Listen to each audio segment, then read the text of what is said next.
வரும் 2026 பிப்ரவரி 25 முதல் மலேசியர்கள் ETA எனப்படும் மின்னியல் பயண அனுமதி பெறாமல் இங்கிலாந்துக்குள் நுழைய முடியாது.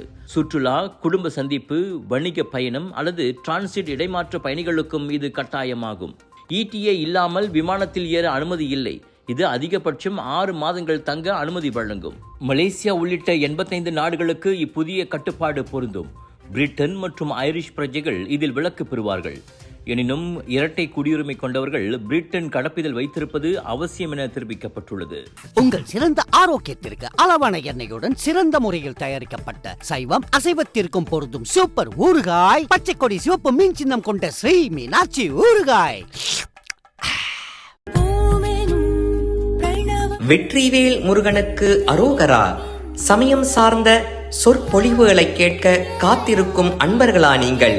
இதோ உங்களுக்காக சமய மாநாடு 2025 ஜொஹோர் குலுவாங் தமன் பிர்சாத்து ஸ்ரீ வேல்முருகன் ஆலயத்தில் சமய மாநாடு நடைபெற திருவருள் கூடியுள்ளது.